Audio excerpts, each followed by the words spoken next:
Hello, everybody. My name is Jonathan Hearn, and I'm the president of ASEN, Association for the Study of Ethnicity and Nationalism. So I'll be kind of chairing this webinar today.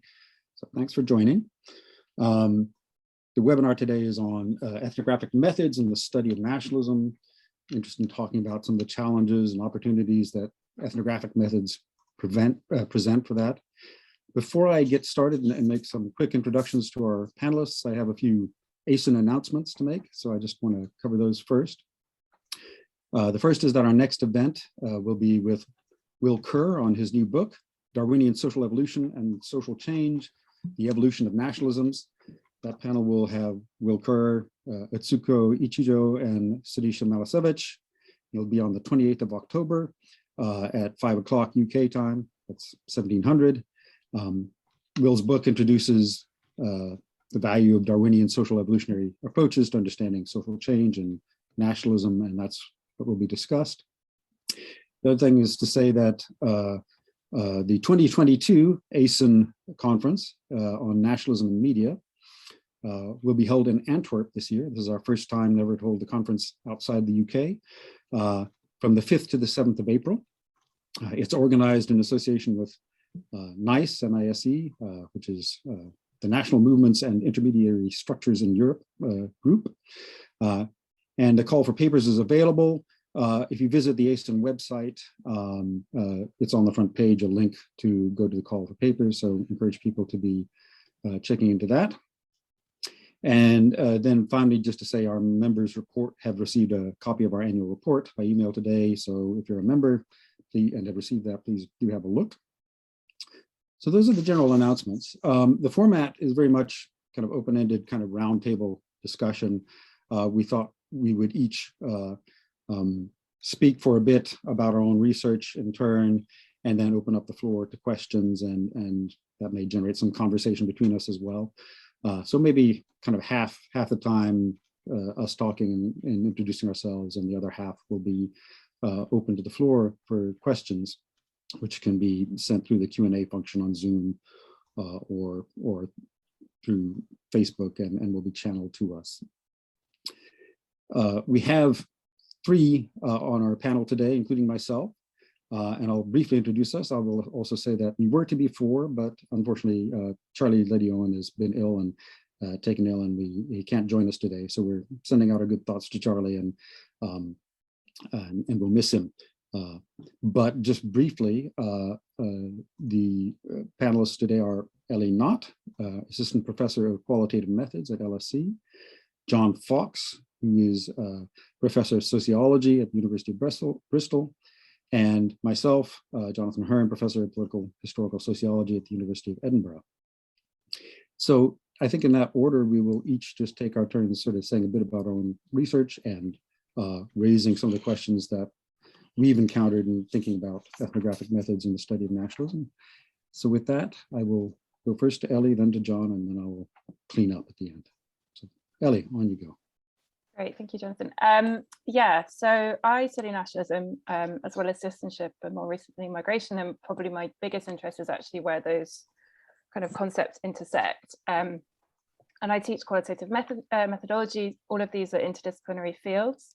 But I also kind of come to ethnography, and what I'll talk more in this presentation, ethnographic sensibility, from the field of political science, because there are relatively few kind of purist ethnographers in political science. By purist, I mean those who spend kind of months to years being immersed in the field, conducting participant observation, hanging out and making sense. And I think that there are far more, though we're still talking kind of small proportions for a field whose centre ground is neither qualitative, let alone interpretive, political scientists who practice an ethnographic sensibility. So I've kind of taken the prompt for talking about ethnography today to also talk about kind of derivations, or what you might describe as not necessarily pure ethnography, but kind of how you might integrate an ethnographic sensibility and other methods. And I see an ethnographic sensibility as one that kind of puts an understanding of meaning making practices, repertoires at the front. We might conduct participant observation, or we might kind of combine participant observation of meetings, events, practices alongside interviews or other methods of qualitative data collection, like focus groups with an ethnographic sensibility. So I think the key to an ethnographic sensibility is the who and the what and the why. I explained the what previously, kind of studying and seeking to co-generate knowledge that leads to an understanding of meaning making, sense making. I'd say the who are typically not elite, more likely kind of ordinary people, bottom up and sociological, as opposed to top down and state oriented. And I think it's worth kind of highlighting that, because that's not radical in sociology. That is more what sociology does, but in political science, it's much more of a liminal approach that often positions you as marginal in the discipline, but also able to challenge many of political science's kind of assumptions. And for me, the key kind of assumptions that I've been able to challenge using this ethnographic sensibility is kind of the concept and salience of the nation and ethnicity, and how these concepts are understood and given meaning by the people that we're interviewing and engaging with. So interviewing different people in different ways allows us to challenge kind of top-down assumptions, and I want to foreground kind of two of these. The first is that, again, this is not radical, but worth kind of noting, is that interviews with an ethnographic sensibility are more typically relations of knowledge co-generation than knowledge or extraction of facts. Again, this is not radical in sociology, but more liminal in political science. And it kind of turns the idea of elite interviews on their head by saying that everyone has potential relevance for an interviewer, because knowledge is not about expertise or professional role, but about co-generation, perspective, and diversity. And second, that interviews with an ethnographic sensibility also might, or perhaps should, foreground a reflexive sensibility and sensitivity. And a reflexive sensitivity means engaging with power relations, positionality, and using, say, the practice of field notes to make jottings during interviews, after interviews, and memos of reflection. So how did the interview go? How was the relationship with the interview participant? How did it develop, progress? What were the challenges? What worked? What didn't? What did you learn? So what does this mean, an ethnographic sensibility, without using ethnography for the study of nationalism? So I think nationalism is kind of new for the field of for methods like ethnography or ethnographic sensibility. It's more, when I think of kind of the trajectory of nationalism, it's more a kind of interdisciplinary subfield of historians or historical sociologists. But ethnographic sensibility and ethnography kind of more has been really taken off with the field of everyday nationalism. And for some, everyday nationalism is a theory, and for others like myself, it's a methodology. It's a way to approach and understand how nations and identity are made sense of.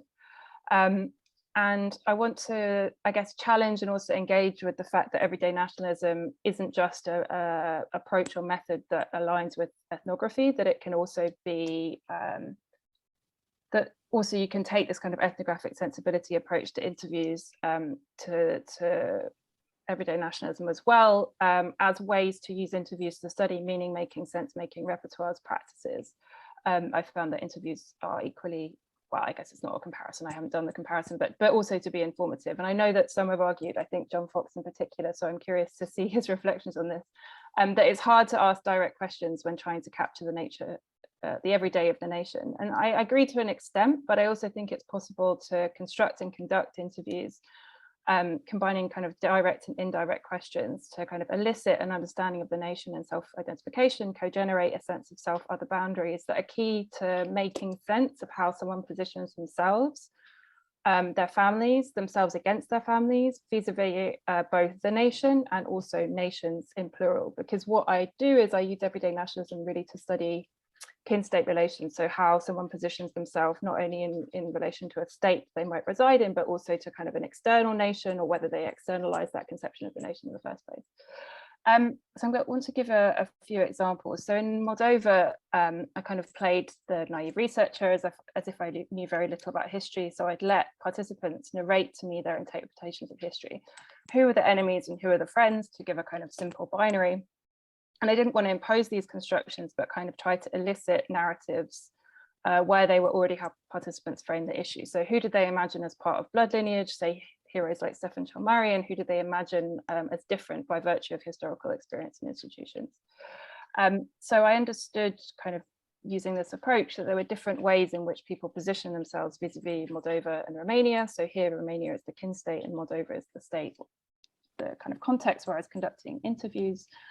So for some, to be Moldovan was to be Romanian. They understood as having the same blood ancestry as Romanians, stretching back kind of epochs that was unfettered by different political histories and social histories. For others, they imagined themselves as Romanians, but different to Romanians in Romania by virtue of kind of historical legacies of Tsarism and the Soviet Union. And for them to be Romanian in Moldova was also distinguishing identity from those in Romania who looked down on them as peasants who didn't speak a pure language, etc. It's worth noting that not everyone I spoke to in Moldova imagined themselves as fully or partly Romanian or part of the Romanian South. Many others constructed themselves only as partially or only Moldovan. But I kind of want to focus on these Romanian-oriented constructions to demonstrate how to conduct an interview with an ethnographic sensibility and kind of elicit these perspectives that kind of set up some challenges. I'm going to talk more about those challenges now. So within these self-other narratives and the way that people position themselves between Romania and Moldova was something really fascinating. And it both challenges ethno-symbolist approaches to nationalism and political science approaches to ethnicity that imagine nations as kind of constructed communities of descent.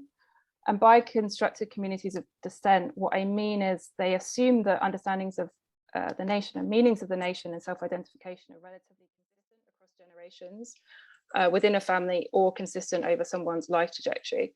But in Moldova and in Crimea, which is the other case of my research, there were clear disagreements within families that demonstrated how meanings can intersect with different political and socialization experiences. So what narratives are permitted at one period of time and how they change, and how these narratives kind of infuse education and political systems and people's lives and people's experiences and how they articulate themselves.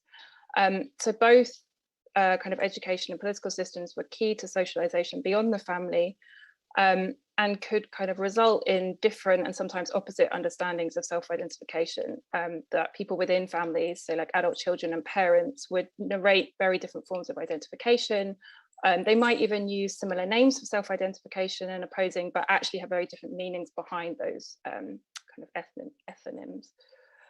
So one example, this is where I'm going to wrap up, is a participant that told me in Crimea about New Year's Eve celebrations. And again, this is an example of how you can kind of elicit and observe the nation through asking a combination of direct and indirect questions.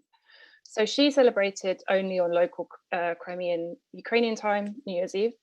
But her mother, in line with Soviet traditions, would celebrate twice, local time and Moscow time. It's worth bearing in mind that this, I'm talking about Crimea before 2014, when Crimea was on Ukrainian Kiev time. Since Russian annexation, Russian authorities have imposed Moscow Russian time. So again, it kind of demonstrates how these everyday narratives can also infuse political institutions as those political institutions shift socialization within the Ukrainian state and constructed Crimea as a legitimate and normal part of Ukraine. So it's just one example of kind of how it was possible through interviews to kind of observe these different meanings, and how those meanings were kind of consequential, both in terms of practices and in terms of understanding the nation and constructing these self-other boundaries. So she imagined herself as part of a Ukrainian self constructed in relation to Russia, and she articulated her mother as kind of part of the Russian self constructed in relation to Ukrainian other. So there are other examples that I could give, but this is just the one that I wanted to focus on today, as an example of kind of using an ethnographic sensibility via interviews aligned with an everyday nationalism approach to understand these kind of intergenerational experiences of practices and meaning making. And I will wrap up there. Thank you very much. And I look forward to discussing more in the Q&A. Thank you, Ellie. That was fascinating. John, can we hand over to you?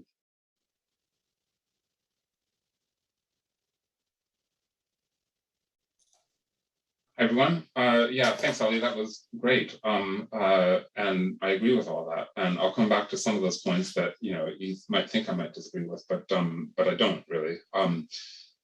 So that was a good start. I'm John Fox. I'm a sociologist from the University of Bristol, and I like to think of myself as an ethnographer.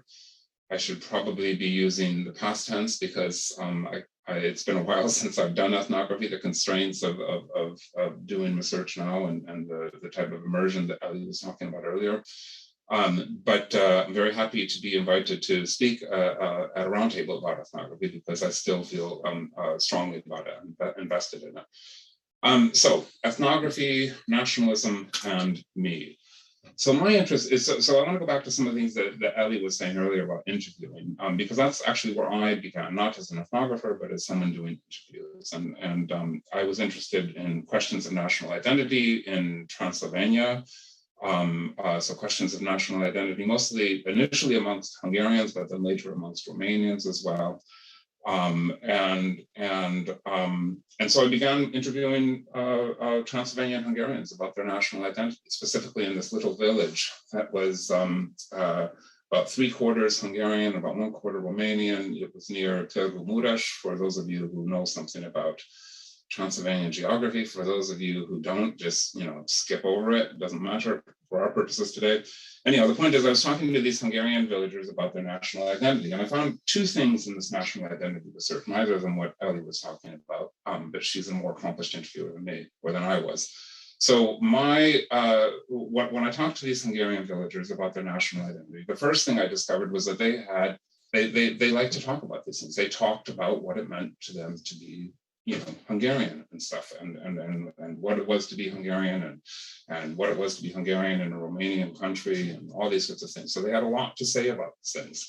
The second thing, I don't want this to sound not very nice, but the interviews are pretty boring, at least for me. I mean, I'm sure this says a lot more about me than it says about the people I was interviewing. But I think I was asking this sort of, I was doing bad national identity research, asking bad national identity questions, not the kind of thing that Ellie was describing earlier. So it's not that, there's a lot of good national identity research out there. And Ellie does some of that, and lots of other people do that as well. But I wasn't very good at it. And so the questions I was getting, they were just, it showed to me that they had this kind of capacity to talk about national identity, but everything they were saying, it just seemed like, bad versions of what I was hearing in political discourse and things like that. This kind of, attempt to mimic what their political representatives were taking. And it wasn't so interesting to me. So I just felt like it wasn't telling me very much. And so my bad research was good, and that it led me to ethnography, right? So it led me away from this kind of what question of national identity. What does national identity mean to people, to more of the when and the how question. And Ellie and I didn't discuss this before, but what did you say, Ellie? You said the who, the what, and the why. Well, looks like ethnography does everything then, because I'm going to bring in the when and how to this as well. Because those are the questions that I was interested in with ethnography.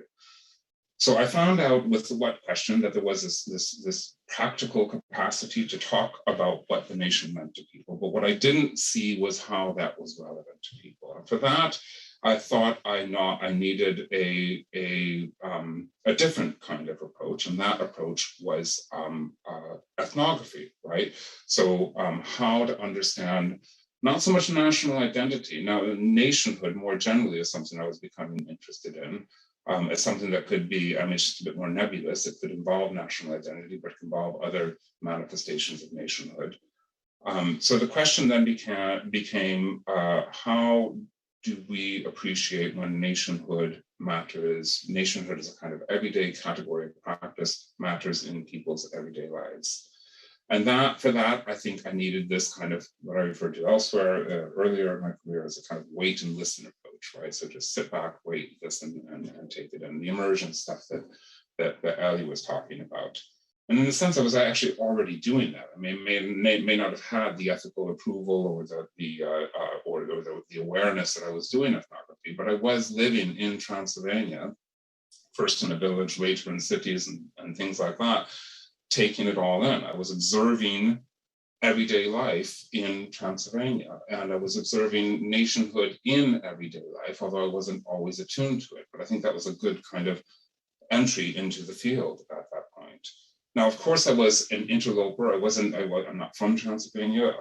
I'm not a native speaker of Hungarian or Romanian, but as an interloper, I was able to perhaps see things that other people were less aware of, things that were shrouded in the mystery of everyday practice or everyday routine and habits and things like that, that they became automatic for them rather than things that they were self-aware of.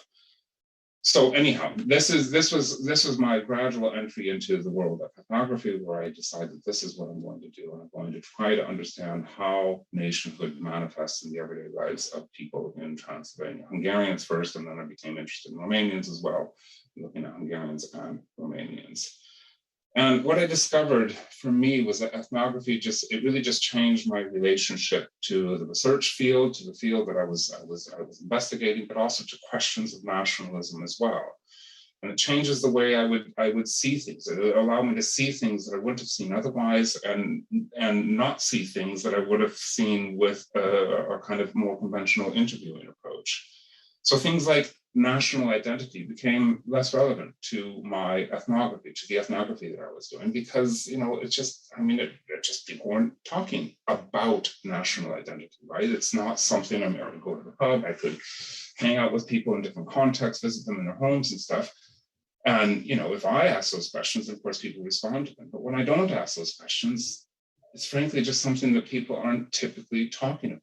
Right? So they don't go to the pub and say, well, I'm feeling particularly Hungarian tonight, or, you know, or I'm really proud to be Romanian or something. I mean, you know, actually it is possible. And I have heard things similar to that, but it's not that common. So it's not the kind of thing that we talk about. It's something we talk with instead. It's a category for making sense of other things in the world.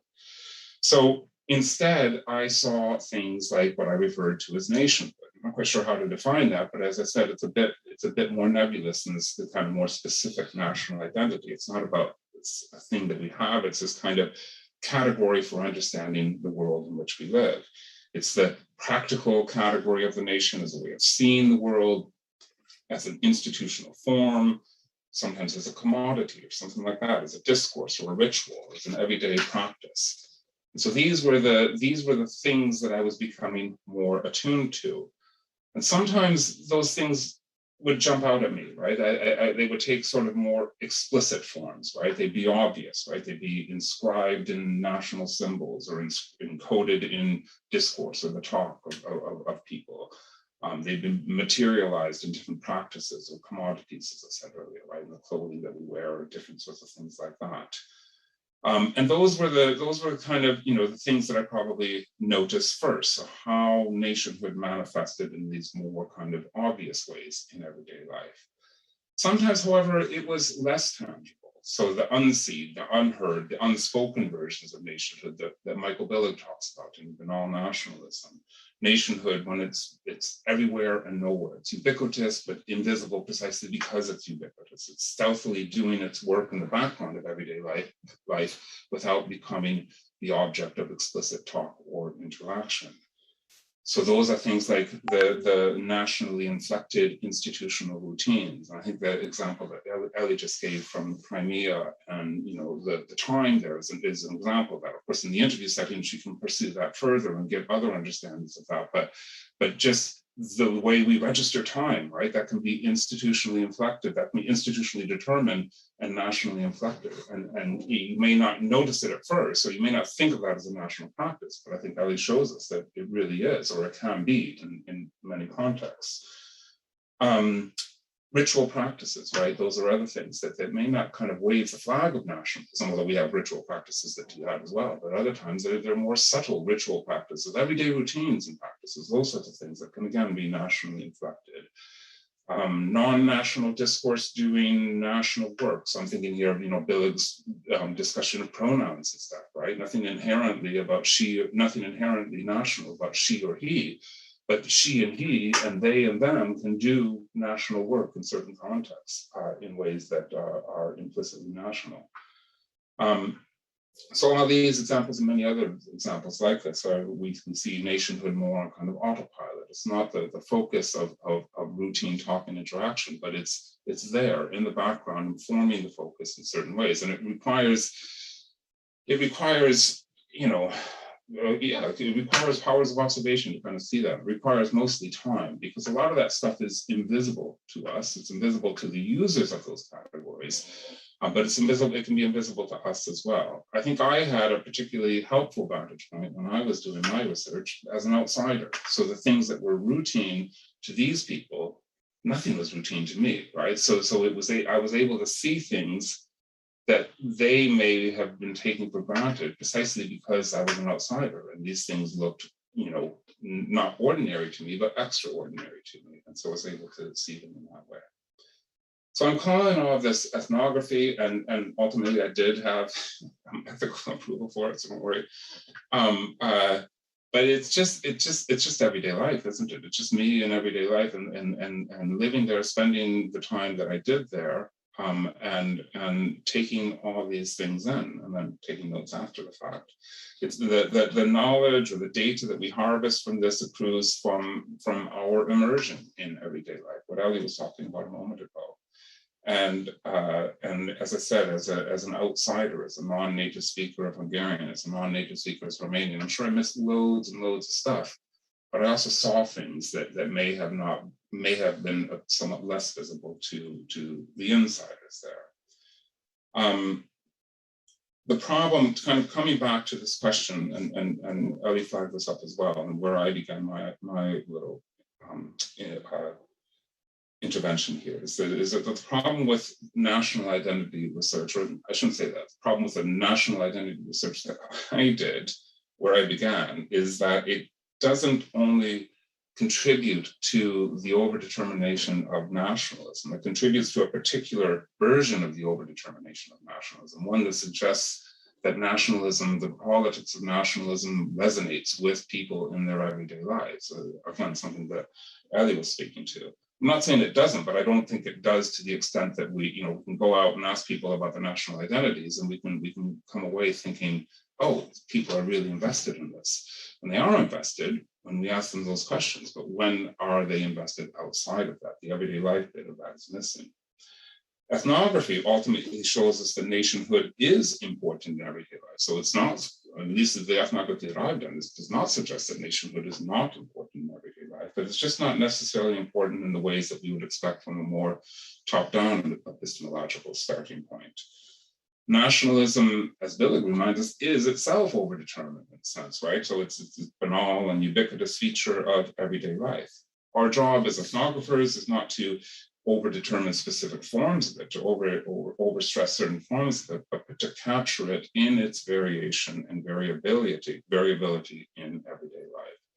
And I still think ethnography is very well suited for that. I just wish I could do more of it.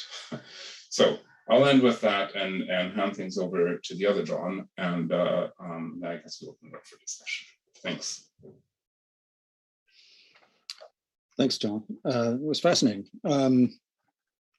And I suspect you're better than you let on. So, yeah, let me kind of take up the caboose, the end of the train here. I'm slightly different in that I was trained as an anthropologist. I did my PhD in anthropology. I always expected to be doing ethnography, and that's kind of how I got into my first PhD. Was a study of national and devolution politics in Scotland in the early 1990s that led to my first book.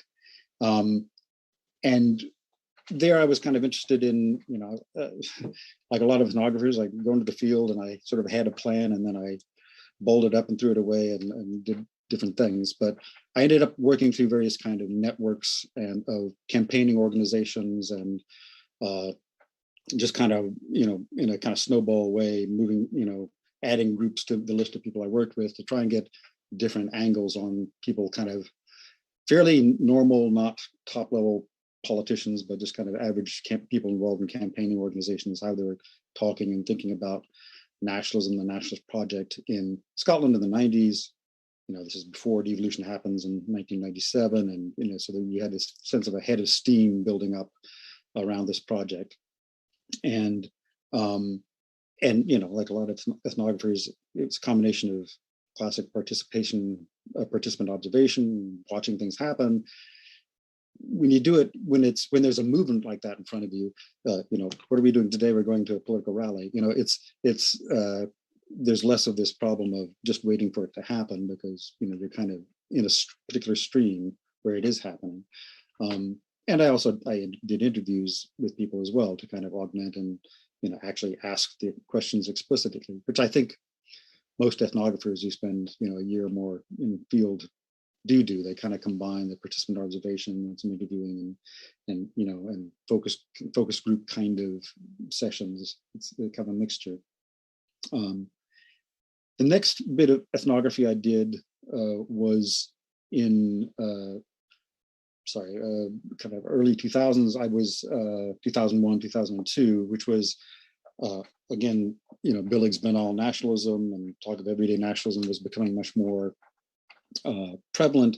And I was part of a big Leveraging project that was looking at changes in national identity in the context of devolution and what impact was that having on people's national identities. To which one of the answers we found was not a whole lot, because those identities were already so high, they sort of hit their ceiling. But one part of this, multi-team kind of multi-project was an ethnography where I was, and I and another ethnographer were working in kind of Scottish institutions, organizational context. Nigel was working in the NHS, and I was working in the Bank of Scotland. The idea was to sort of look at these sleepy, august institutions that are in some ways very banal. They're just chugging along, doing their kind of business, but there's a kind of national frame around it. And how does that kind of frame things? Now, just before I began the field work with the Bank of Scotland, they decided to merge with Halifax to form something called HBOS, which meant that there was a corporate merger between a Scottish bank and an English bank, and there were the usual tensions one gets in corporate mergers that were being kind of filtered through national identities. So fate changed the nature of the project, as it were. It was a kind of again, the implicitness, this time we were trying to make it more implicit, was again forced by historical circumstances to be more explicit, as you had people mobilizing different notions of English and Scottish identity overlapped with different notions of the cultures of the two banks and how they related to banking and stuff. And that eventually led to another book after, writing some articles, putting it down, and much later I kind of came back to that material and looked at it after the 2008 financial crisis, and HBOS had folded in the crisis, and it kind of looked, the whole picture of anxieties around this merger looked different now that you knew that the whole thing was heading towards a fall, as it were. And there again, it was more like, I went to work every day in a suit and sat at a desk with a computer, and often asked myself, what am I doing here? I should be out studying nationalism. But in some ways, nonetheless, it leads to those moments where you have kind of certain rich encounters that provide a lot more. Two things I'll say just kind of sort of parenthetically is, one of the advantages for me of going to study in Scotland has been that I didn't have to learn a different language. Many ethnographers, do have to learn another language, and I kind of weaseled my way out of that one. And it also raises questions about, large and small degrees of difference, right? In terms of the kind of culture barrier that we're kind of working over. The other was that, I didn't intend to move to Scotland and work at the University of Edinburgh. So joining the sociology department, first politics and sociology, and now sociology at the University of Edinburgh, meant that it was kind of like you moved to the village of your people that you were studying and said, I'm going to spend the rest of my life here. And so something about that kind of ethnographic distance crumbles, when you move to the place where you're studying. You're not going back somewhere carrying goods from afar to some population that don't know what it's like in Scotland. You're kind of here. So that's an interesting kind of wrinkle in how it works.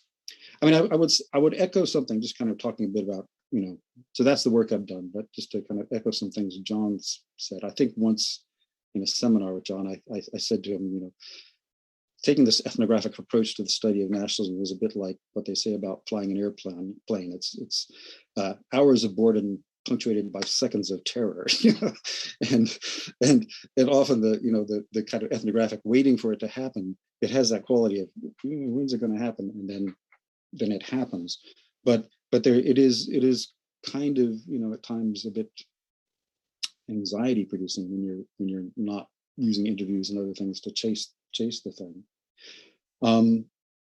I think another thing I've always puzzled with, I mean, partly, you know, as you get older and you have a family and various things, ethnography is an awful hard thing to do. And in recent years, I've tended to do more kind of historical research and theoretical stuff. And I haven't done active ethnography in a long time, as John was saying.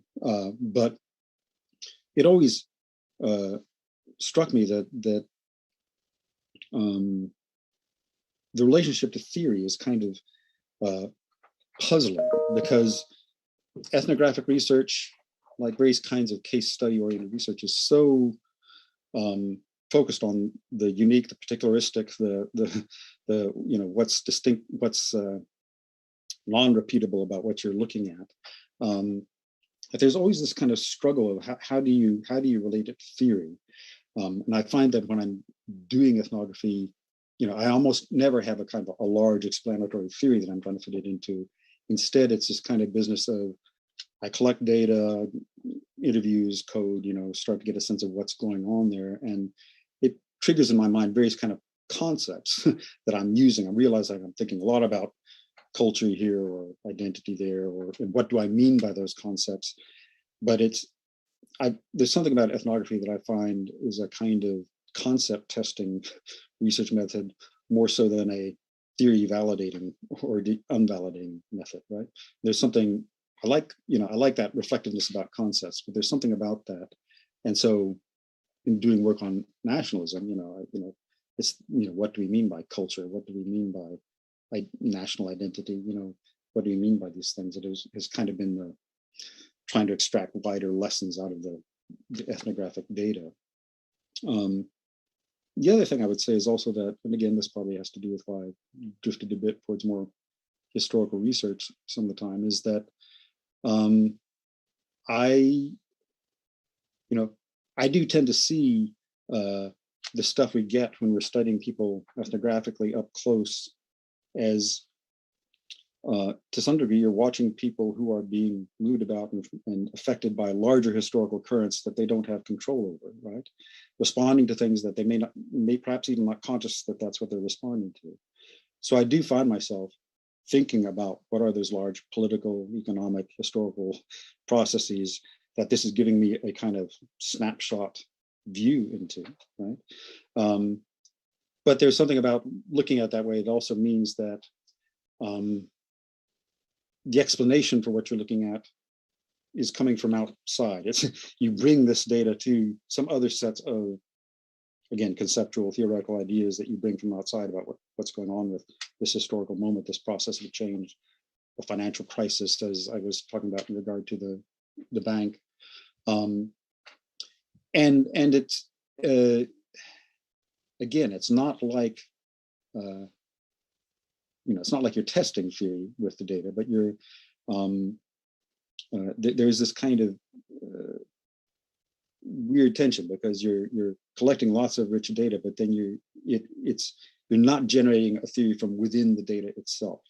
And so this makes me rather different from people who take more microsociological approaches, where it's the interactionism itself. There are certain theories about social interaction and how it happens in the kind of microsociological setting that is providing the theoretical explanation. It's not that I don't think there's, relevant theoretical stuff, but because I'm often more interested in the large kind of historical stuff that's framing what people are doing, that doesn't emerge out of the data itself. So there's this kind of tension between the data you've got and you're reading and thinking about other processes that are not coming from the kind of dense, thick ethnographic data you've collected. That's always been a kind of a chin scratcher for me. Exactly, what am I doing here? And then I just go ahead and write whatever I write and take my chances. But so I guess that's me kind of describing myself.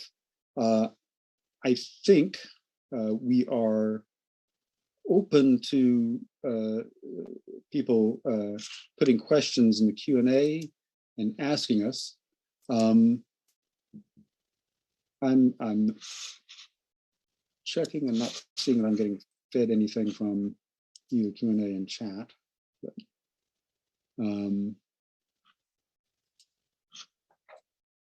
so, I mean, the first thing is to say, okay, everybody out there in TV land, you're invited to start asking us questions. But in the meantime, I think, maybe I'll just try and ask these guys some questions and keep the conversation rolling. I mean, I don't know. I mean, Ellie, do you have a kind of sense of where you stand on this question of, is the theoretical conceptual stuff coming from within the data that you collect? Like, questions about what does it mean to be reflexive or whatever, versus this question of the problem of always having to give it meaning by finding stuff that's from the outside that helps enhance its, the significance of the data. Yeah, I think of that as stab. I mean, I think before I kind of answer that question, what I thought was interesting, Jonathan, about what you were saying was this almost the tension between concepts and theory. And I mean, I say that because I've just recently finished a book manuscript, and the theoretical stuff, kind of the theoretical contribution or the theoretical model is like something that I've struggled with so many times in rewriting that chapter. Whereas the conceptual stuff, I think, is more obvious to me. Like, it's more obvious when you're juxtaposing how concepts are being framed in the literature and then how they kind of appear, or that kind of dialogue. And I think that that's also my answer to the question is, when I teach methodology, right, we typically think of like an inductive approach, where you kind of look at theory after data or look at theory in relation to data, whereas a deductive approach is that kind of more theory testing. And the way that I reconcile for myself is like that it's iterative, right? That it is that kind of that dialogue that people call it like puzzling or circling or whatever, but that there's not really a beginning and an end point to that relationship between data and theory. That before I went to the field, I had certain literature expectations. One of the most problematic for me was like the salience of the Russian question or the presence of Russian citizenship in Crimea and just totally finding it absent. That was one of the more obvious things. But there was a whole bunch of kind of theoretical expectations that I was going to the literature, having read stuff on everyday nationalism, having read stuff on banal nationalism, and then trying to do it. So I don't, like, it's never tabula rasa, but I think a lot of the stuff comes afterwards. And I think that's why I would talk about kind of iterative dialogue between data and theory. Because it's also about listening and learning. And I think if I'd like stopped reading after I left the field, that was also been problematic, because a lot of the things that I was seeing in the data, again, had to be kind of triggered as you talked about it. Like, you have to kind of then think about what this means and how you wrap it up and kind of how you come to that process in analysis. Yeah, thank you. I also have some questions if there's opportunity to throw some stuff back. I'm starting to get some questions coming in, but John, do you want to just kind of respond to anything at this point before I start? I mean, I can do, and I can ask questions as well. It's up to you, John. I mean, whether we want to kind of open the floor, questions are starting to come in. So what do you think? Since we have guests, why don't we turn to their questions, and then we can get on to our own if we're happy.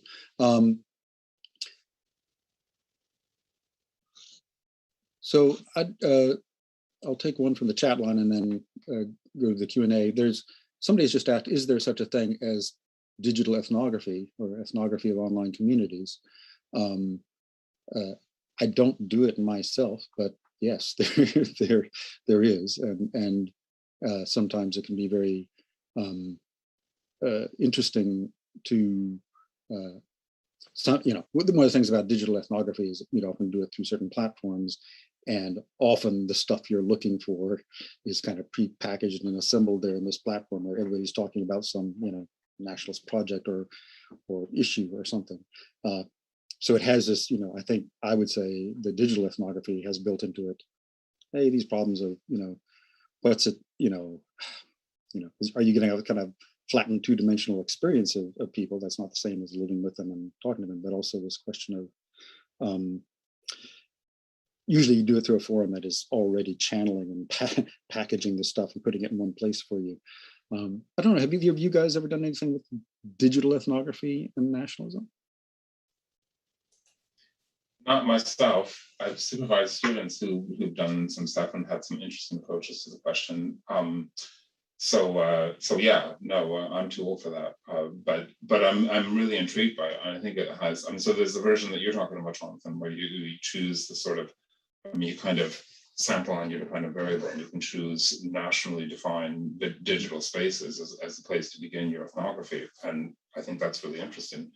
But you can also look at, you know, the wider world, the wider digital world, and treat that as you know, one of many manifestations of everyday life, and do the wait and listen approach, right, which can be really dull when you're trolling through Twitter looking for nationhood or something. But I think it's I think it's interesting for the same reasons. So you know, I wouldn't, obviously the methods, the specific methods require modifications and stuff, but I don't see it as methodologically that different from the types of ethnography that we're discussing. You just have to, it's a new site for your methodology, and so you have to adapt to that site and think about how to best go about observing everyday life in that particular digital environment.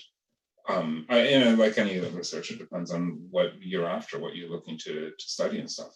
But yeah, I think it's interesting. I'm interested more and more in digital versions of nationalism, but I haven't done the research myself yet. I'll just, before turning to Ellie, I'll just insert that obviously we're at a point where one might argue that any study of nationalism is incomplete without, you know, including a digital dimension. But is there something that you cover in your methods teaching, Ellie, or?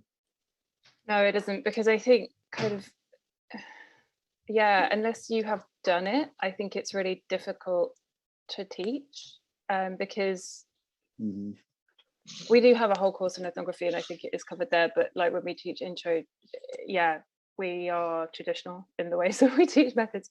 But I haven't done it myself, but like explicitly I haven't done digital ethnography, but I would say something that I did do is try to like immerse myself in like digital culture. So like I watched a lot, I mean probably too much, I watched a lot of like, you know, what are Russian national groups producing in Crimea, and trying to like observe that before I went to the field. But it made me think also of John's comment about over-determining the nation, because by doing that, I thought that that was somehow representative of how national identity and nationalism would be understood within Crimea, and actually then being there and kind of contrasting these kind of products of nationalism with actually everyday life was really informative, because it was like, no, politically you understand that they're totally marginal, that perspective is totally marginal, and very fringe. And so it was interesting and useful to do it as a kind of way of getting into the field. But I think for me, what was really interesting was, as I said, that kind of contrast.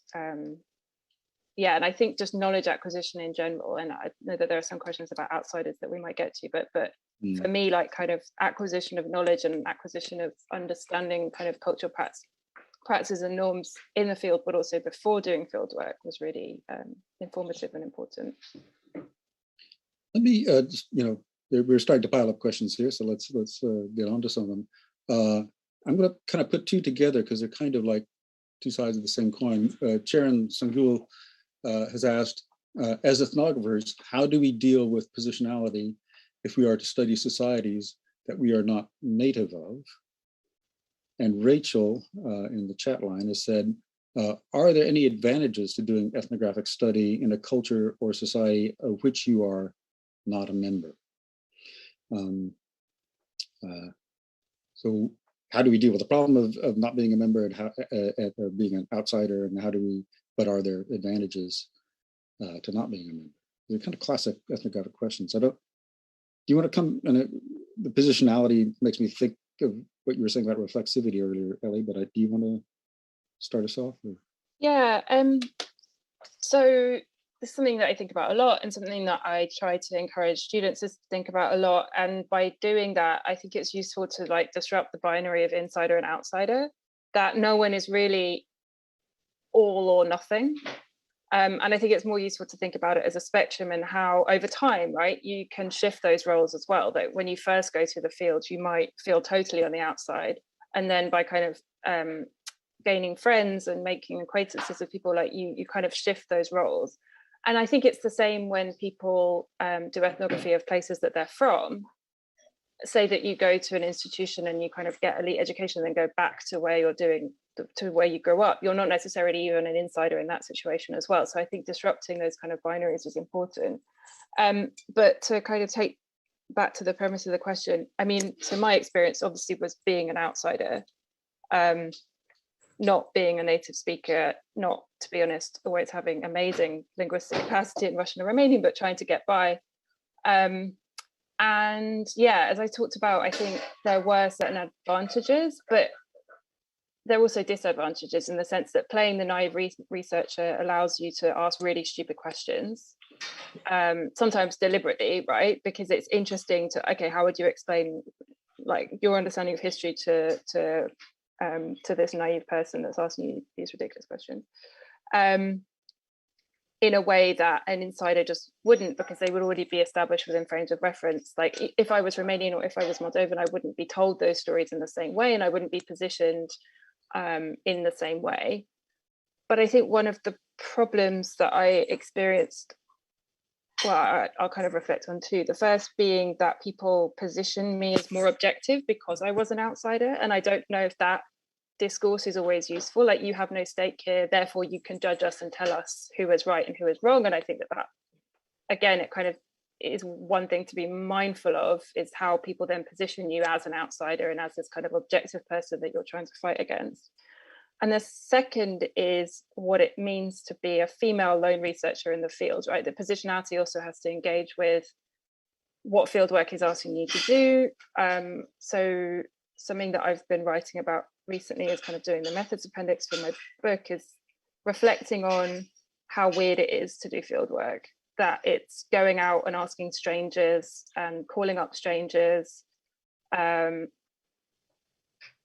and asking them to engage with you, and what some of the negative interactions that can come out of that would be. Again, that kind of weirdness, where are the boundaries of kind of acceptability, and potentially putting yourself in situations of danger as well. And I think it's important to be mindful of that, not to be fearful, but to be aware that fieldwork is weird, and you need to not do things that make you feel uncomfortable, and to know where those boundaries are, so that you can kind of, and that we need to talk about that as well, that, you know, that fieldwork and positionality is also one where the researcher is a human and can come across situations that make them feel uncomfortable, and that needs to be, I think, a more frank and open discussion than some of the methodological literature, kind of where we're at currently in those discussions.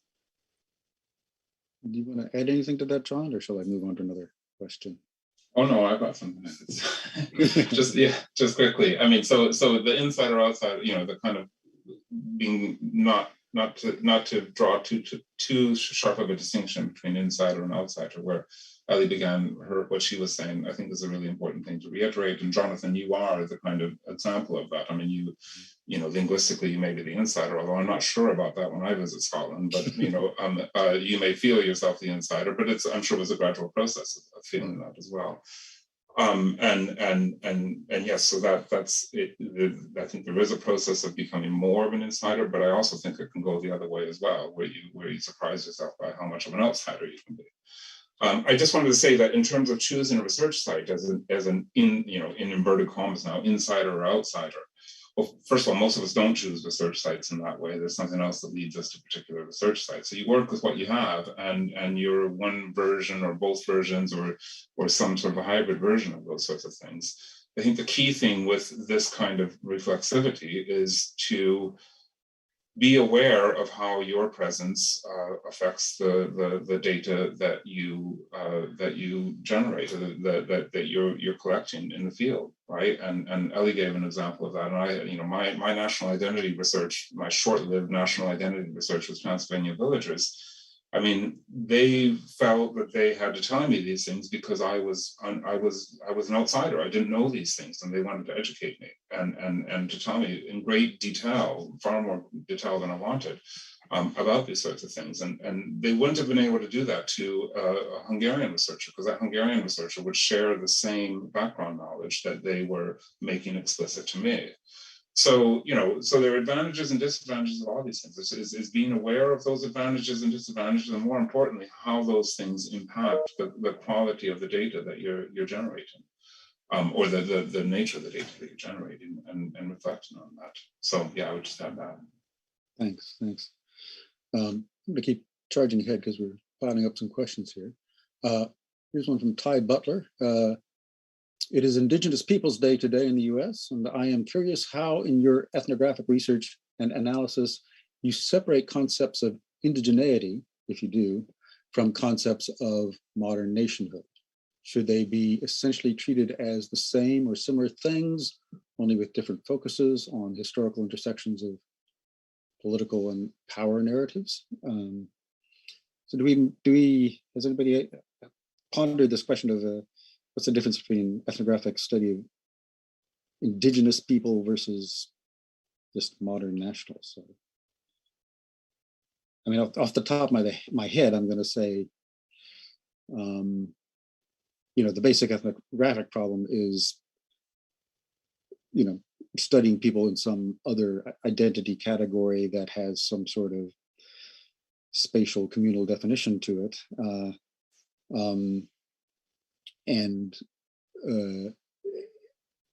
And all, it really depends on the context of who you're talking about, but indigenous peoples may or may not be kind of spatially communally concentrated compared to, nationals who are kind of, more just generally distributed throughout some larger territory. But do either of you guys have any experience with this question?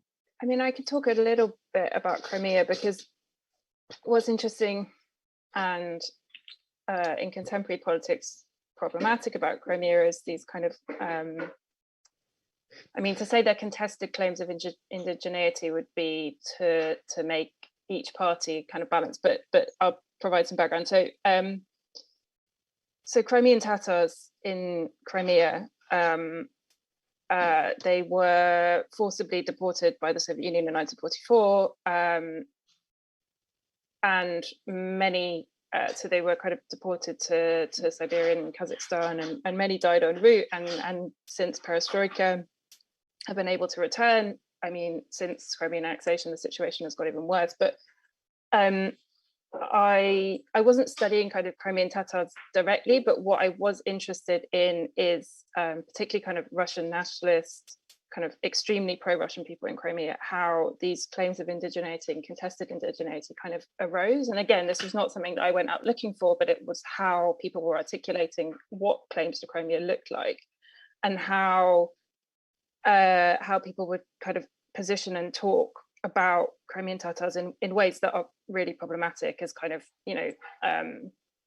Soviet collaborators, Nazi collaborators, or as not the only community with rights to claim indigeneity in Crimea, and to think about, again, these kind of self-other boundaries and how they're being constructed. So, I kind of observed it on the opposite side, right, to see how people would contest those claims of indigeneity and construct self-other boundaries to kind of other that community that in many ways has way more rights to claim indigeneity to Crimea than Russians have, but in so doing they were trying to buffer themselves as like legitimate residents, and that Crimea was legitimately Russian and pro-Russian because they'd always been there, and that just demographically is not the case.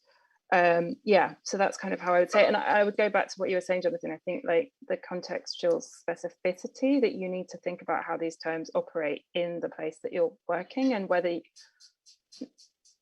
not just necessarily follow the politics, but also interrogate the politics where potentially claims of indigeneity haven't been introduced, but that not all concepts are going to work in the same way in the same place, and kind of then have that kind of contextual groundedness as well.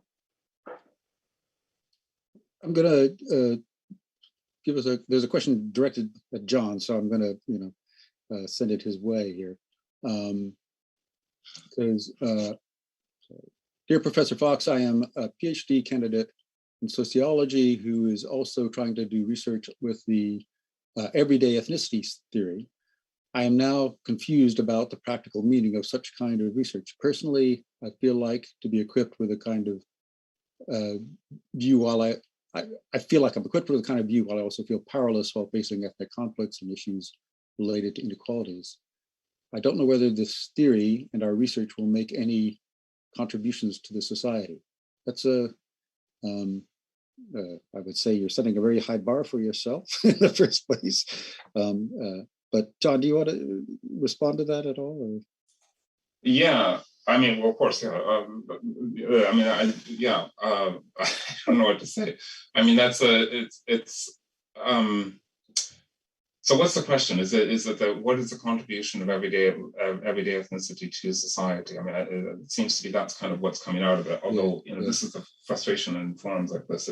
So who asked the question, Jonathan? Sorry, it was Alex Cheligir. Yeah, so Alex, come back, and unfortunately you have to type your question again. If I'm answering the wrong question, then just tell me that, and we'll get back to it, or join the queue, and we can come back to it. So it's an interesting question. I guess the first thing I would say is that, I personally don't offer a theory of ethnicity or everyday ethnicity. I don't think it's really a theory. I'm more on Ellie's side in terms of a kind of methodological approach to the study of things in everyday life. So I'm not, so theory feels a bit strong for me. That's not a way to kind of avoid the question, but it's a way to kind of just situate my answer to the question. I think you should not feel constrained by theory, what you're referring to as theories of everyday ethnicity, whether you're ascribing that to me or to someone else or anyone who's working in this field. If it's not doing the work that you wanted to do, then find a theory that is, and if you're interested in these inequalities and these questions that you're talking about here, then you have plenty of things to choose from, and I would encourage you to do that. And I'm sure all that stuff does intersect with ethnicity, with nationalism. I mean, I certainly am motivated by many of those concerns myself, although it's not, a research question in itself. And there is a lot of interesting research done on these questions of nationalism and ethnicity and inequalities. From kind of neo-Marxian perspectives and also ethnographic perspectives, and the book that I wrote with my colleagues on nationalist politics and everyday ethnicity in Transylvania was critiqued for its lack of explicit focus on kind of class questions and inequality questions. But I think those things are, and I think that's fair critique too. It wasn't the explicit focus of what we were doing. But it can be done. I mean, and I think you can, if your question is about making everyday ethnicity relevant to questions of inequalities, then that shouldn't be it could be a criticism of existing work, but it could be an invitation for you to go fix that problem and go think about, what that means. And again, how you do that depends on the kind of context that you're talking about, where you're approaching these things, what the specific configuration is of things. So it's hard to kind of speak generally about this, but if it's about linking everyday ethnicity or everyday nationalism to inequalities, I think one that has been done, I think it can be done, and it can be done productively. So I would encourage you to do that. I'm not sure if that's what you were asking. So if I've answered the wrong question, come back to us in the chat. Okay. Thanks. I'm going to ask a question from Chan Tao, who I happen to know is it's the wee hours in China, so we should help this person before they get off to sleep. She says, I have two questions. One, who is ordinary in ethnography and in everyday nationalism?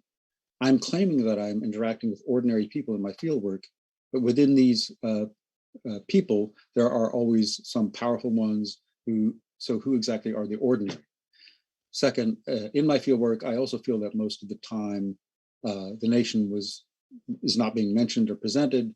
How can we engage that kind of indifference or void into the analysis of nationhood, which is kind of getting back to what both John and I were saying, these long periods where you're looking for it, but it's not there. You've written a lot, John, about everyday nationalism. I mean, this problem of, are people ordinary, the claim that you're trying to get at ordinary people, or, what is that? I've written about it a lot, but never said anything very concrete or useful about it. I mean, precisely because of the question is the right question to ask. I don't think there is a very good answer to it. Well, first, I mean, to give some background context, recently I was told off by Gurmeendra Bambra for using the term ordinary for its kind of normalizing assumptions, and I think she was right about that. And I've tried to kind of move away from that. I think. So the critique that's implicit in the question, I completely agree with it. I mean, it's an unsatisfactory category. There is, there's no clear-cut distinction. I like to treat it, I like to think of it as a kind of residual category. When we're done talking about the people who are not ordinary, then we're left with people who are ordinary. I don't know. It's trying to identify the agents of everyday life, and those aren't just ordinary people by any stretch. I mean, there isn't a definite category of ordinary people. So it's the people, and the people who are engaging in the practices of everyday life. And when you think about that,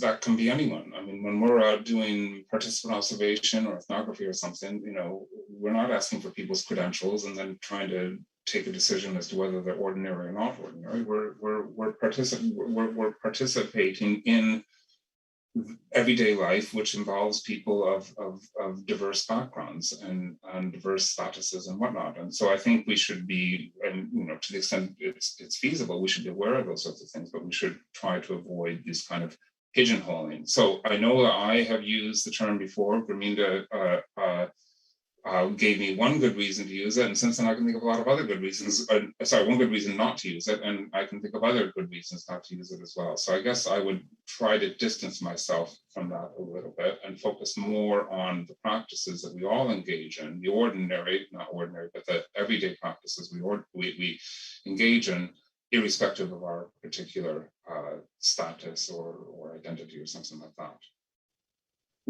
Thanks. Do you want to add anything there, Ellie? Or? Yeah, I mean, I don't think I can offer a better definition than John just did in terms of the agents of everyday life. And it's definitely a term that I've used in my own work and feel unsatisfied by.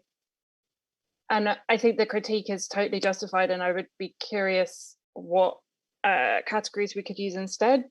And I don't want to put all of my weight behind keeping using ordinary, but I will kind of discuss why I think it's important in political science to at least have some recognition of this category, even if we change how we talk about it, because a lot of political science is elite focused, it's state oriented, it cares about people who do hold political office or are policymakers. And I think that leaves out a whole swathe of people, and those people are often only studied through use of surveys. So again, I think it's contextually specific in relation to what you're railing against, and what I rail against is the fact that ordinary people are engaging in everyday life in ways that are politically consequential, and we need to recognize that and capture it and understand the role that they're playing in politics, rather than just to kind of subsume that they're totally irrelevant. And so I think it's also, so whatever that term might be, I think it still has a political and methodological function, which is to reshift the kind of power dynamics of who is considered to be important.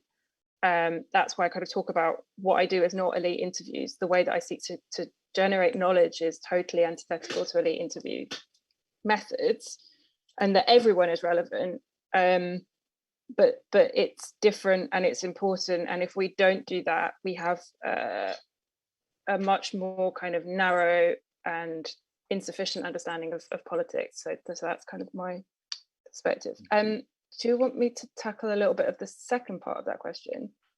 Yeah, if you felt able to. Because I mean, it's not something that I engaged with in my comments, but reflecting on both of the Jonathan and John's comments, it was something that I was thinking about, which was the ease of which it was possible for me to do the kind of work that I did in Crimea and Moldova. And I would not say it's because I was particularly skilled at interviewing. I definitely wasn't. And Liam Fuji talks about this kind of, what I often think about as a cliche, is like mistakes are gifts, that you learn by doing things badly.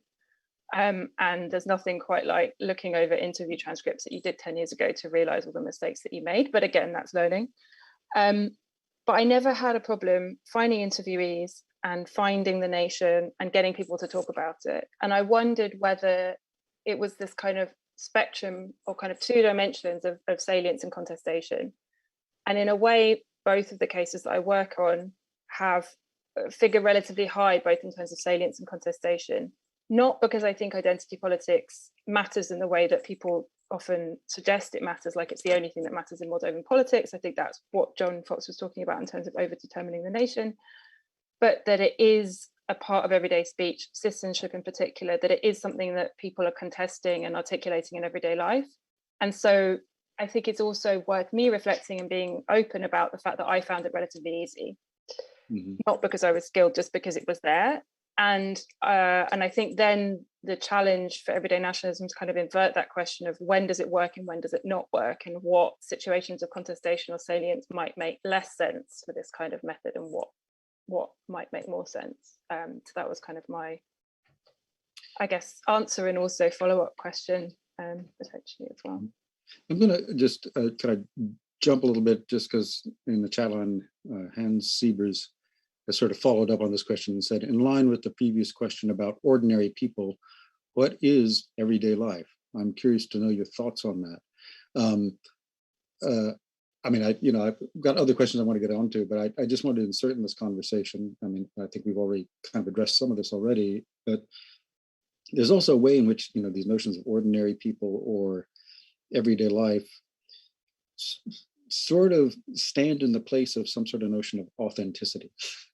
And there's something about that I think, we have to be careful about, because on one hand, you're just trying to say you want to find the stuff that's unmediated through, lots of manipulation by political people and your own conceptual apparatus.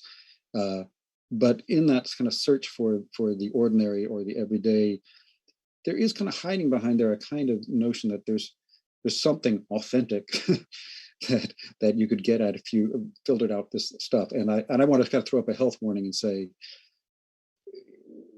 I think there's value in trying to find these kind of less mediated forms of presentation of national stuff, but there's also a danger in deceiving yourself into thinking you're kind of getting at the real thing, because the real thing is very hard to. There's a question of whether we should believe that's there, or it's very hard to find. So, let me try to keep track of the time. And there's another one in the chat line that's been waiting for a while from Stefan Morer, which just says, what should the observation grid of an ethnographer interested in national identity look like? I can't say I've ever used anything called an observation grid. I'm not that methodical, but do either of you guys have any experience with I mean, or we could be using the term more kind of metaphorically, but kind of a notion of what's the observation grid or checklist or things that you're looking for when you're doing ethnography? I don't think there should be one. I mean, I think it's more, that I mean, I guess that's what I'm trying to say with the wait and listen thing.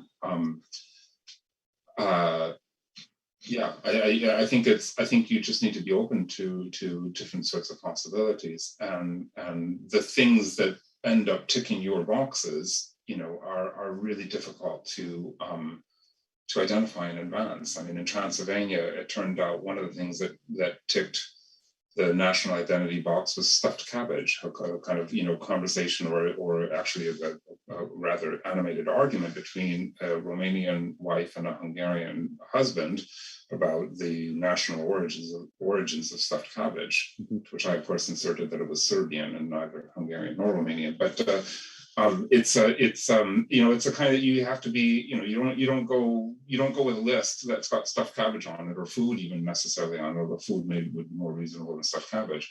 I think you just have to you have to be attuned to what is happening and what national work it's doing, because the stuffed cabbage one was an easy one because it was a nationalist argument about the national origins of this food. But it's the subtler versions that I think are difficult, or the more implicit versions that I mentioned earlier that I think are more difficult to kind of get at, and you can hear them without really registering the national work that they're doing. So I think the list, the observational grid, as you call it, comes it comes to that kind of more inductive approach that Ellie was talking earlier. Although, as she said too, that inductive approach is an iterative process between both inductive and deductive. So you can perhaps think of some things, some categories, some possibilities beforehand, but then it's don't be too constraining, because I think the question, what you want to do is not miss things rather than miss things. And I just want to come back very quickly to Hans's question, because it was such a predictably good question to ask on the back of the ordinary thing. And bring that back to something Ellie said. I mean, the work that everyday life and ordinary people are doing in our work, or at least in my work, I think, if I understood Ellie correct, I think it's similar, is fixing a problem in the scholarship. So I completely agree, Jonathan, with what you're saying about authenticity and the search for authenticity. I agree with all these critiques, although everyday life at least has a strong theoretical tradition behind it, so we can lean on those people if we so choose to. Ordinary people doesn't have the same thing. What we're trying to do is fix a problem in the scholarship on nationalism, which is a history of approaching things implicitly, sometimes explicitly as well, from this kind of top-down perspective, and forgetting to ask the basic question of who cares, right? And so I'm not sure who the who is in this who cares question, but it goes somehow beyond this narrow strata of people, historians, politicians, language specialists, all these sorts of people who are materially and otherwise symbolically invested in nationalism. So it's everybody else, and that everybody else is a very nebulous concept. It's difficult to identify, but it's getting at the kind of routine, the routine practices, the exchanges, the encounters, the habits, the institutional forms of nationhood, rather than the more spectacular stuff. And I think there is reason to study that. It can't be cordoned off. We can't sort of identify and say, here is this domain and it doesn't intersect with others. That's ridiculous. And I'm even more skeptical now of this ordinary people idea. But I still see the same problems that Ellie has identified in much of the scholarship, which is these questions about the kind of relevance of nationalism beyond that kind of narrow stratum is a problem that needs to be addressed. So I think that's what all of us are trying to do in some sense, is think that through. Mm-hmm. Thank you. I'm just going to comment on the side also that we seem to be getting a lot of questions from people, PhD students, people involved in field work, people kind of, really wrestling immediately with these issues. And that's great, because that's what, this kind of thing should be for, is to help people who are doing it think about it. I'm going to at least a couple more questions here. One from Ayup Mert Berdal. Thank you for the fruitful discussions. Oops, I'm skipping around here. Thank you for the fruitful discussions. Could it be possible to generate or test theories of national identity through ethnography combined with the grounded theory approach? I don't know, that's a somewhat, grounded theory is an interesting thing here, because it's a kind of, it's a method for producing theory, as it were, Ellie, do you have any thoughts on that one? Or yeah, the first that I would say, I don't do grounded theory myself, and I've always been curious to hear from people that do grounded theory. I'm on the sociological side of political science, or the political side of sociology, so I don't think it's the most common method amongst the people that I might interact with, but I will say that it is similar to what I was talking about earlier in terms of that kind of iterative or inductive approach. it is probably more on the side of not tabula rasa, but the kind of absence of literature until data collection.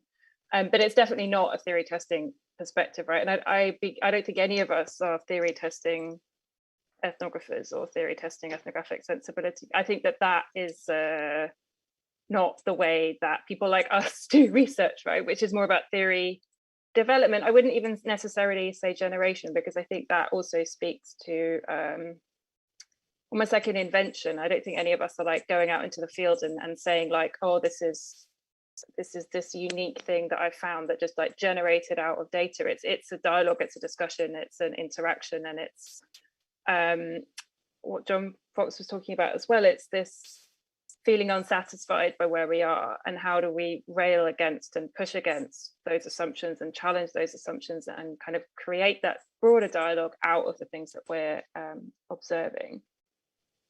So that would be my answer to that question, is more a kind of, yeah, definitely theory generation or theory development, I was kind of prefer to call it. And I think that that's what a lot of us are doing. Yeah, and I'm happy to share any literature that would be useful and iterative approaches that kind of come out of sociology and yeah.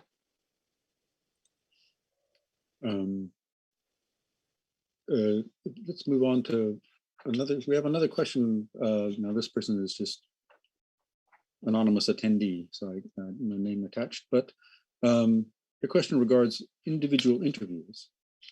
Have you ever encountered the issue, what they call the issue of obviousness of national practice among your interviewees? By issue of obviousness, I mean that the level of internalization of some national performances is so high that the interviewees are not reflective on their actions. They just reproduce it. If so, how did you manage to extract more reflective responses? So this is the case where it's not the problem that John and I have talked about, where they never say anything that seems national, but rather they do it in such a routinized, conventionalized way that it doesn't. It's hard to break under the skin of that quality. I'll just make an anecdote here, which is when I was doing my PhD research on nationalism, I was speaking to the novelist Willie McIlvanney, who was a kind of Scottish crime novelist and important figure in the kind of networks of people, kind of pro-devolution people. And he had me meet him in the ubiquitous Chip, famous place in Glasgow, and sat there and talked. And after about a minute or two of talking, I realized that he was almost saying verbatim something I had read him write in one of his books. Because there's this. In that case, you're dealing with a figure who gets asked questions so many times that they have a pattern that they're not even conscious of, right? And they just reproduce it almost automatically. Now that's somewhat different from what this questioner is asking about, which has more to do with just how normal people kind of do these conventionalized displays and don't. How do you crack underneath that? I think. Either of you want to pick up on that? Or? Can I also add a third dimension, which goes back a bit to something else, but the routinized and obvious, the absent and the cliched, because I think, so I've never actually had a problem with cliches. I think that they're actually interesting, right? When you just hear people repeating tropes, I mean, obviously you want to go beyond the superficial and the surface level, but I still think it's interesting when you kind of contrast who is repeating that kind of cliched and who is articulating through those cliches and who isn't. So I just wanted to add that to the mix, and I don't know if you wanted to discuss that also, but I think that they're still useful to understand where those cliches and how those cliches and why those cliches are being reproduced. But on the issue of obviousness, I don't know, and it takes me back to this kind of salience versus contestation, because I would say maybe even in Moldova more than Crimea, because people were literally disputing history within their own families, right? Like who were the occupiers and who were the freedom fighters in the Second World War, and this was being this was how history was being reconstructed, reinterpreted, and there were literally like generational differences within every family with kind of which narrative was being repeated and contested. I think it made that level of internalization possibly less self-evident, and because it was kind of in opposition to contestation. But what I would say, and it's never something that I've studied directly, and I think it would be actually quite hard to study it directly, but where I did see this kind of routinization was in the way that people would talk about religion. Because in Moldova, there's two churches, Orthodox churches. There's the Moldovan Orthodox Church that's kind of under the Russian Patriarch, and then there's the Bessarabian Orthodox Church that's under the Romanian Patriarch. And getting people to talk about religious practice in a way that aligned, like which metropolitan, which Orthodox Church are you, where do these religious practices come from, was really hard, because that people couldn't articulate themselves in a way that seemed to suggest that boundary really existed in practices. And I think that that's interesting. I mean, that would be something to study in its own right, but it was almost so routinized and so obvious and so messy that people didn't have a good understanding, or couldn't articulate that level of understanding in a way that it became obvious where those boundaries kind of existed. So again, I think it comes back to the contextual specificity and the way that identity and the way that national identity are kind of infused and contested in the first place. Okay. John, did you have anything you wanted to add there, or?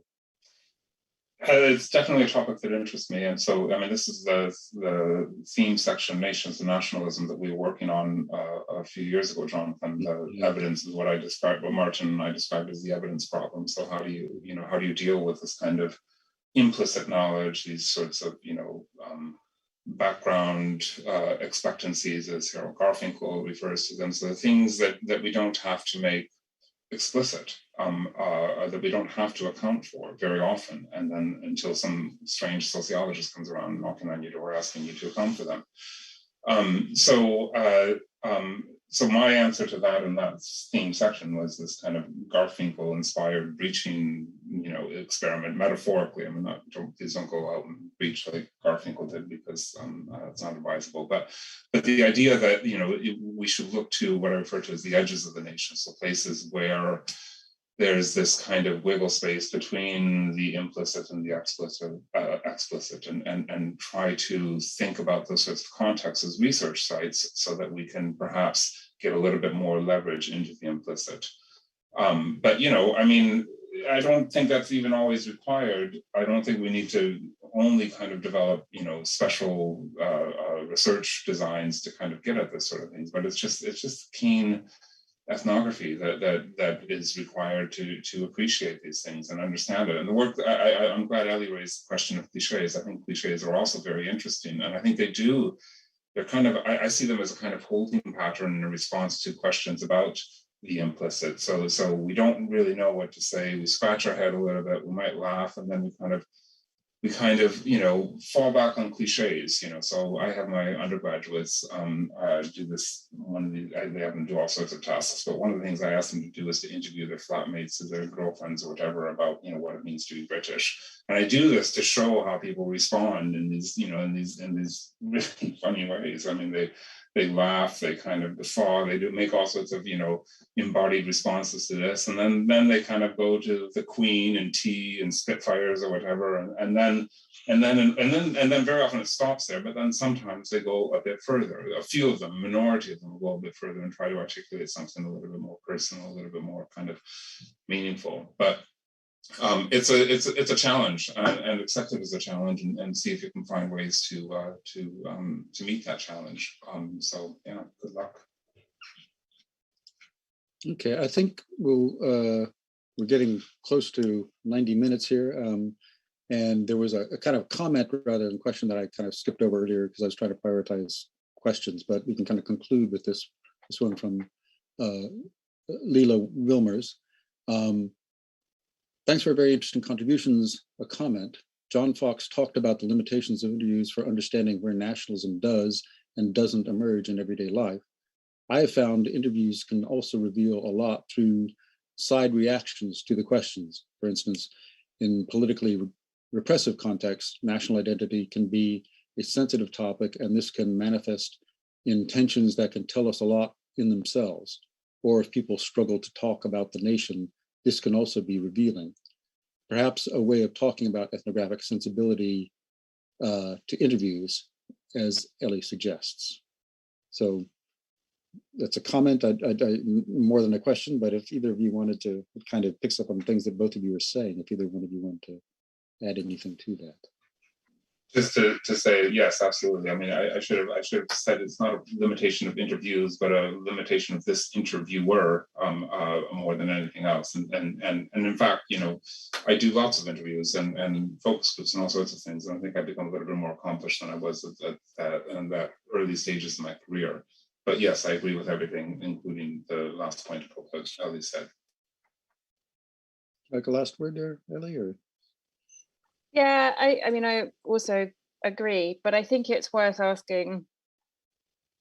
I mean, it's worth reflecting both on my experience and also the sensitivity that we take to politically repressive context, because I would say that I do not have experience of doing research in politically repressive context, because even though Crimea is definitely a politically repressive context, I have the privilege of, I guess, the privilege and also the curse of deciding not to do the kind of research that I was doing there, because it's just way too dangerous, right? Like I turn up now and, oh yeah, so I asked you a whole bunch of questions about what it meant to be Russian and desires of Russian citizenship and understandings of Russia. Can we talk about that again?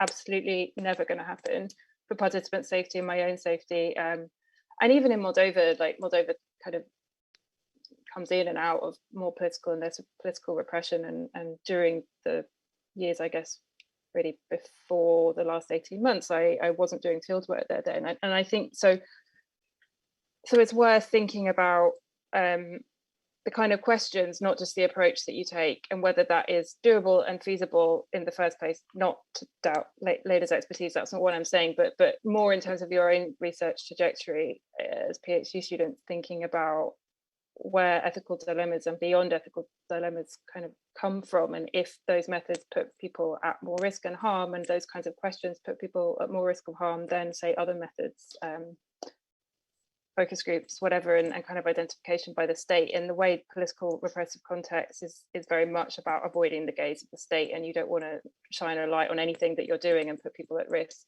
by the kinds of questions that you're asking. So I guess my answer to that question is also opting out of those methods when you think that they don't, as I make sense, is too weak, when they're just not an option. Yeah, so that would be my kind of final comment. Thanks, Ellie.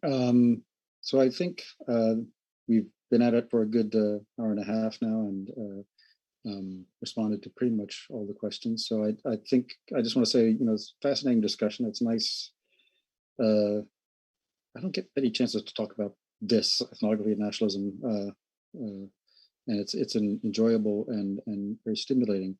So I'll just say, remind people.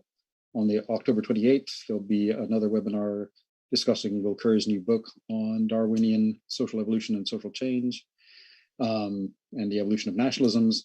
And just remind people to go check out the links to the 2022 ASEN conference on nationalism and media, which will be taking place in Antwerp. Just go to the ASEN webpage and you can find the links there. I'd like to say thanks to Ellie Knott. Thanks to John Fox, and thanks to David Cole, the mysterious person behind the curtain who's twiddling all the knobs and making all this work. I think that's us, and he will make us all disappear in just a moment. So thank you, everybody. Thanks for listening. It's been very, very enjoyable.